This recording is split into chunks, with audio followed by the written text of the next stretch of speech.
Amado y amada en Cristo, nos regocijamos que usted se beneficie espiritualmente de nuestro programa El Amor que Vale. Nuestra oración es serle de bendición. Nos encontrará en elamorquevale.org y nuestro número estadounidense es 901-382-7900. Repito, 901-382-7900. Y permítanos compartir que para que usted pueda continuar descargando este podcast, necesitamos su apoyo financiero mensual para cubrir los costos de producción. Sin importar el monto de su donación, lo que el Señor ponga en su corazón enviarnos será de gran ayuda. Gracias por sus oraciones y ofrendas de amor.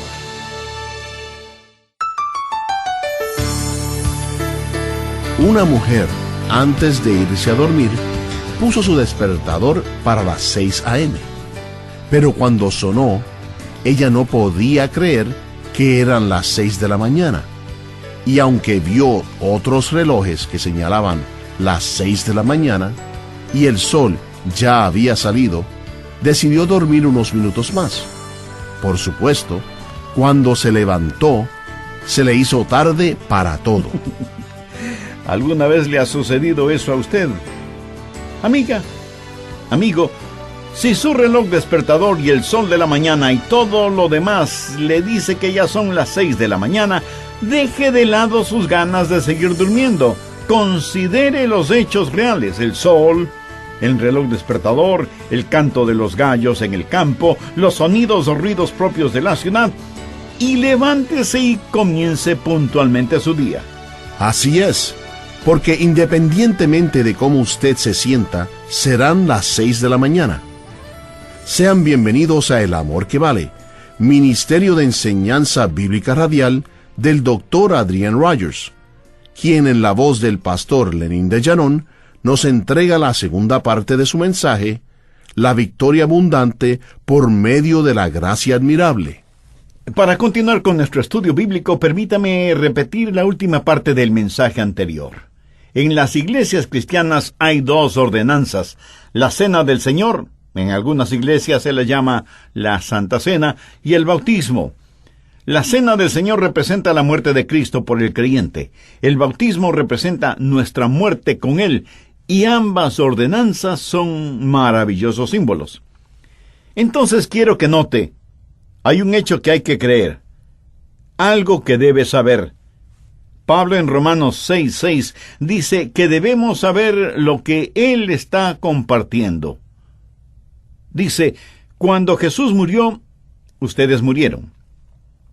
Cuando Jesús fue sepultado, ustedes fueron sepultados. Y cuando Jesús resucitó, ustedes también resucitaron. Eso es identificación. Y usted debe saberla. Entonces la primera palabra es saber. Ahora el verso 11 dice, así también vosotros consideraos muertos al pecado, pero vivos para Dios en Cristo Jesús, nuestro Señor. Si el primer punto tuvo que ver con la identificación, este tiene que ver con la apropiación. La identificación es un asunto tangible, la apropiación es un asunto de fe. Y si antes me estuvo escuchando con su cabeza, ahora quiero que me escuche con su corazón. ¿Qué quiere decir la palabra consideraos? Esta es una palabra que se la usaba en contabilidad. Una vez que usted tiene los hechos, comienza a hacer cálculos en base a esos hechos. Considerar no es cerrar los ojos y pretender que no ve nada. Es fe que actúa en lo que sabe que es la verdad. Otra vez, el saber es asunto de conocer los hechos, el considerar es asunto de fe en esos hechos. Entonces usted sabe cómo considerar. Y eso es lo que usted hizo cuando se salvó. Si es que usted es ya salvo o salva. Cuando se salvó, usted creyó que Cristo murió por sus pecados. Usted no estuvo en el Gólgota cuando Jesús murió. Con sus propios ojos usted no vio morir a Jesús. pero cree que esa es la verdad, considera los hechos y se afirma en la realidad de que la culpa de sus pecados fue pagada por Cristo. Y no solo que Él murió por usted, sino que usted murió con Él. No deje de considerar esa faceta de los hechos. Tal vez usted me diga, si mi vieja naturaleza está muerta, ¿por qué no puedo lograr que se quede quieta? Pastor, sé que todo lo que está diciendo es verdad, pero ¿por qué sigo teniendo esta lucha? No estoy viviendo victoriosamente. ¿Por qué? Verá, el hecho es que si usted ya es salvo, ha estado muerto por más de 2000 años. ¿No cree que ya es tiempo de su funeral? El apóstol dice que ha sido crucificado, internado y resucitado con Cristo. Por lo tanto, considero que esto es un asunto de verdadera fe. Y cuando él usa la palabra crucificado, habla de un evento que se realizó una sola vez y para siempre, algo que nunca más volverá a repetirse. Y como esa palabra está en tiempo presente en el original griego, quiere decir que es algo que usted continuamente lo hace. O sea, día tras día, usted se considera muerto al pecado, pero vivo ante Dios. La culpa del pecado, una vez que ha sido perdonada, no servirá para acusarle nuevamente. El poder del pecado ha sido destruido, si por fe lo creo así. Ahora, si usted no cree en esto, nunca tendrá la victoria. Usted debe creer lo que Pablo dice en Romanos 6:4, porque somos sepultados juntamente con Él, y se refiere a Cristo, para muerte por el bautismo, a fin de que como Cristo resucitó de los muertos por la gloria del Padre, así también nosotros andemos en vida nueva. Escúcheme. Si esa realidad llega a cimentarse en su corazón, si usted puede decir, ¡aleluya!, en esa verdad está anclada mi fe, entonces, mi amigo, usted ha sido verdaderamente liberado. ¿Por qué es que esta realidad no penetra los corazones de las personas? Bueno, en muchos casos porque nada saben al respecto, a pesar de ser personas religiosas. El apóstol nos pide que consideremos estos hechos, los creamos y, por fe, los pongamos en nuestro corazón. Cuando usted entienda que Jesucristo vive en usted, usted verdaderamente habrá muerto al pecado, pero estará vivo delante de Dios. Al respecto, veamos lo que Pablo dice en Colosenses 3, los primeros 4 versículos. Si pues habéis resucitado con Cristo, buscad las cosas de arriba, donde está Cristo sentado a la diestra de Dios. Poned la mira en las cosas de arriba, no en las de la tierra. Porque habéis muerto, y vuestra vida está escondida con Cristo en Dios. Cuando Cristo, vuestra vida, se manifieste, entonces vosotros también seréis manifestados con Él en gloria. Repitamos para no olvidarlo. La primera palabra es saber, la segunda palabra es considerar y la tercera palabra es presentar, en el sentido de presentarse uno mismo para entrar en acción, para trabajar, para hacer algo. Y para funcionar de esa manera, usted tiene que estar sometido a Cristo. Y es precisamente en este punto en donde muchos creyentes tienen verdaderos problemas. Y por eso no tienen una victoria abundante por medio de la sublime gracia de Dios. Volvamos a Romanos capítulo 6, verso 12. No reine, pues, el pecado en vuestro cuerpo mortal, de modo que le obedezcáis en vuestras concupiscencias. Si el pecado sigue reinando en usted, es porque usted se lo permite. Y aunque el poder del pecado ha sido roto, muchas veces parece que estamos más interesados en arreglar ese poder que en considerarnos muertos al pecado. Y en el verso 13, Pablo sigue diciendo, ni tampoco presentéis vuestros miembros al pecado como instrumentos de iniquidad, sino presentaos vosotros mismos a Dios como vivos de entre los muertos, y vuestros miembros a Dios como instrumentos de justicia. Pero ahora note lo que dice en el verso 14. Porque el pecado no se enseñoreará de vosotros, pues no estáis bajo la ley, sino bajo la gracia. Alabado sea Dios. Ponga esto en su corazón. Esta es una verdad gloriosa. Esto es lo que le dará libertad. Es esta sublime gracia la que le da victoria abundante. Verso 15. ¿Qué pues? ¿Pecaremos porque no estamos bajo la ley, sino bajo la gracia?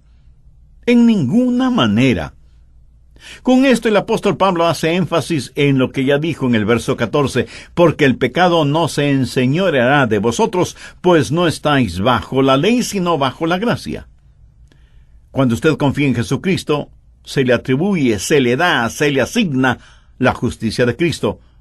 Pero también necesita una justicia práctica que se hace real cuando, de hecho, usted sabe algo y considera los hechos. Y sabiéndolos verdaderos, los acepta por fe y comienza a funcionar como una nueva criatura, muerta al pecado, pero viva para Dios. Y la victoria abundante comienza a ser suya por medio de la sublime gracia de Dios y porque usted se ha sometido al Señor Jesucristo. ¿Cómo se somete al Señor Jesucristo? En esto hay dos puntos, uno negativo y otro positivo. Miremos los versículos 12 y 13. No reine pues el pecado en vuestro cuerpo mortal, de modo que le obedezcáis en sus concupiscencias, ni tampoco presentéis vuestros miembros al pecado como instrumentos de iniquidad, sino presentaos vosotros mismos a Dios como vivos de entre los muertos, y vuestros miembros a Dios como instrumentos de justicia. Usted, mi amiga o mi amigo, no tiene que seguir obedeciendo al diablo ni estar bajo su yugo de servidumbre. Antes de ser salvo, usted era esclavo de Satanás, era esclavo de pasiones carnales. Pero si usted es salvo o salva, ya no tiene que obedecer a Satanás, ni a su carne, ni a sus concupiscencias. Usted tiene la libertad para escoger y dejar de servir al mundo, al demonio y a la carne. Y los miembros de su cuerpo ya no serán jamás usados como instrumentos de iniquidad. Un genuino creyente viajaba una vez en un tren y se vio obligado a sentarse junto a unos 3 hombres que estaban bebiendo y jugando a las cartas. Ellos, al verle, le invitaron a jugar cartas para formar 2 parejas.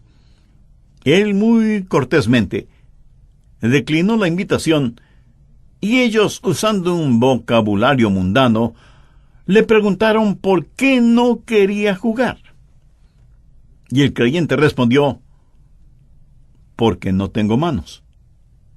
Esto les asombró porque estaban viendo que no estaba manco ni lisiado, tenía sus 2 manos.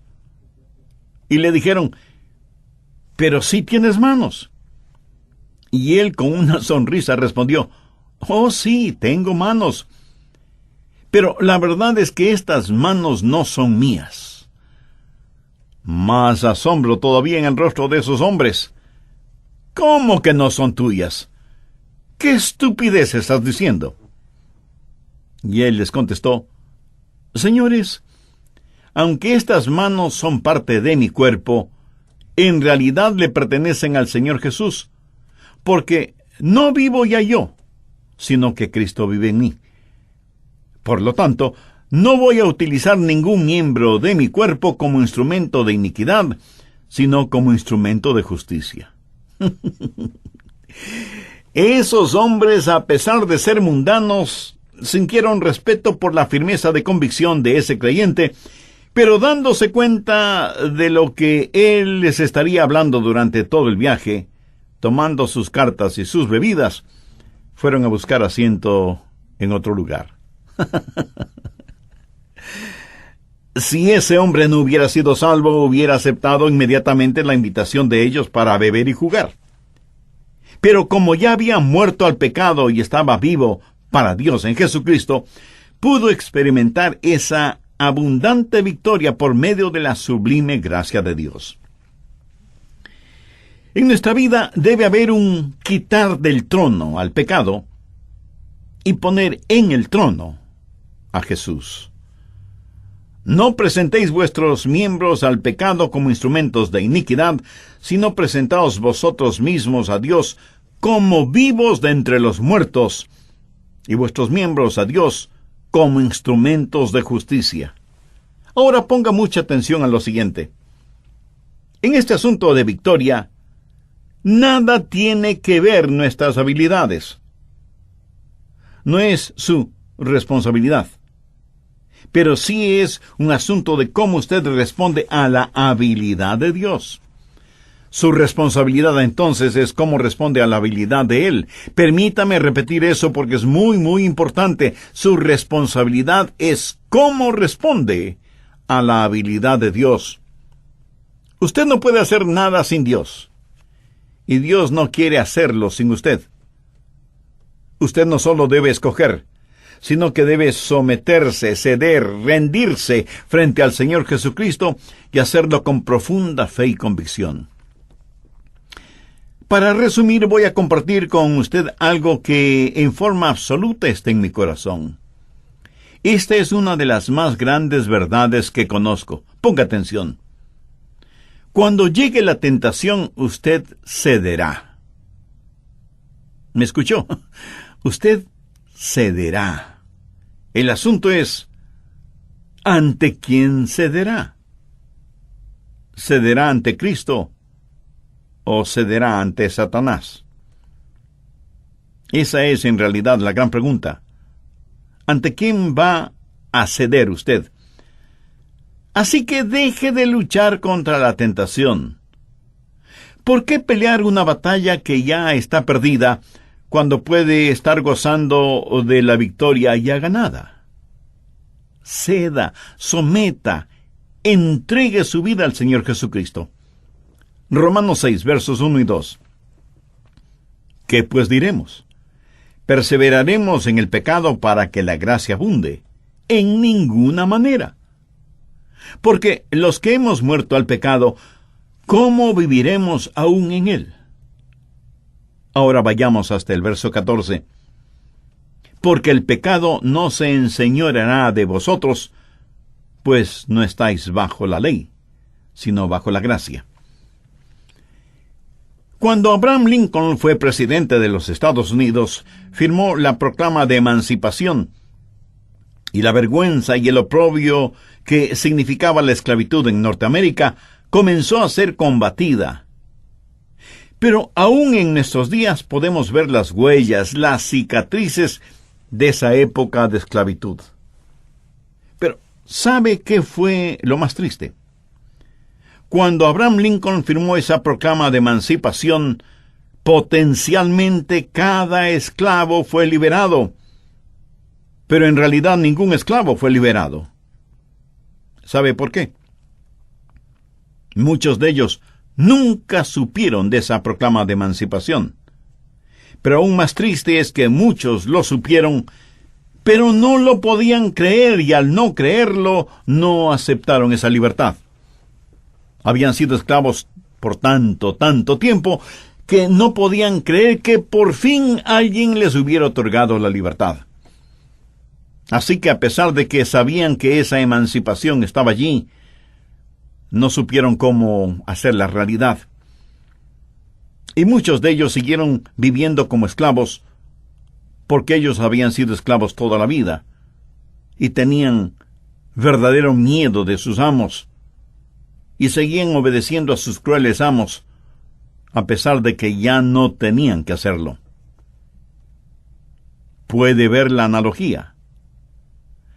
¿De qué sirve el Evangelio del Señor Jesucristo, el Evangelio de la gracia, la proclama divina de nuestra emancipación, si usted no la conoce? O lo que es más triste, conociéndola, no cree en ella. Y como no cree en ella, no la acepta ni se somete a ella. Pero cuando usted cede y se somete, verdaderamente será libre. El saber es un asunto de la cabeza. El creer es asunto del corazón. Y el ceder y someterse es asunto de la voluntad. Hay una identificación con Cristo. Ese es el hecho que usted debe saber. Hay una apropiación de Cristo. Esa es la fe que usted debe considerar. Y hay una sumisión a Cristo. Esa es la función que usted debe obedecer. Y cuando usted hace eso, tendrá abundante victoria por medio de la sublime, de la maravillosa gracia de Dios. Amiga o amigo que me escucha, si usted nunca ha recibido a Jesús en su vida como su Salvador y Señor, Dios quiere darle esa salvación que es por pura gracia. Y le quiere salvar este mismo momento si usted cree en Él y deposita su fe en Él. Si ese es su deseo, le invito a orar una corta oración. Ore en voz alta o en voz baja o silenciosamente, como le sea más natural para usted. Recuerde que Dios está más interesado en su necesidad espiritual que en su gramática. Ore de la siguiente manera: Querido Dios, me acerco a ti en busca de tu gracia y misericordia. Señor Jesús, gracias por amarme de tal manera. Perdona mis pecados, límpiame, sálvame. Este mismo momento, con fe profunda y convicción, te invito a que vengas a morar en mi corazón y seas mi Salvador y mi Señor. Toma el control de mi vida y dirígela de acuerdo a tu preciosa voluntad. Lo pido en tu santo nombre. Amén. La victoria abundante por medio de la gracia admirable de Dios está a su disposición en CD. Puede adquirir su copia en nuestra página elamorquevale.org o llámenos al número estadounidense 901-382-7900. Repito, 901-382-7900 o a su vez al 1-800-647-9400. También este mensaje, La victoria abundante por medio de la gracia admirable de Dios, puede descargarse en elamorquevale.org por un módico precio. La victoria abundante por medio de la gracia admirable de Dios es parte de la serie de 8 mensajes, La gracia admirable de Dios. Encontrará la serie completa, La gracia admirable de Dios, en elamorquevale.org, o también llámenos dentro de los Estados Unidos al 1-800-647-9400. Nuevamente, 1-800-647-9400. Y nuestra dirección: El Amor que Vale, P.O. Box 38400, Memphis, Tennessee 38183, Estados Unidos. Contáctenos y adquiérala hoy en oferta especial. Amiga, amigo, ¿se ha preguntado alguna vez cómo puede ayudar en forma práctica en el esparcimiento del Evangelio de Salvación? Su ayuda mensual es una de las cosas más prácticas e inmediatas que puede hacer para ayudarnos a proclamar las buenas nuevas de salvación en el Señor Jesucristo. Escuche. Mesad, de Caracas, Venezuela, nos comparte: sentí la necesidad de oír la palabra de Dios, pero dentro de mí había indecisión. Hasta que un día escuché al pastor Adrian Rogers cuando iba en el auto a mi lugar de trabajo y dije: hasta aquí, desde hoy entrego mi vida y alma a Jesús. Gloria a Dios. Y hoy, al enviar su aporte económico, en agradecimiento, deseamos enviarle el folleto ¿Predestinado para el infierno? Nunca jamás. Llámenos al número estadounidense 901-382-7900. Repito, 901-382-7900. O a su vez al 1-800-647-9400. 9400. Solicite el folleto Predestinado para el Infierno, Nunca Jamás, al enviar su donativo a El Amor que Vale, P.O. Box 38400, Memphis, Tennessee 38183, Estados Unidos, o visite elamorquevale.org. Soy Andrés García Vigio y ha sido un placer estar con usted hoy. Aprovechamos para agradecer a Maritza Edmiston y Lenín de Llanón por la producción de esta enseñanza, y le esperamos para el próximo mensaje, cuando continuaremos escudriñando aún más con el pastor Adrian Rogers las ricas verdades del amor de Dios, el amor que vale.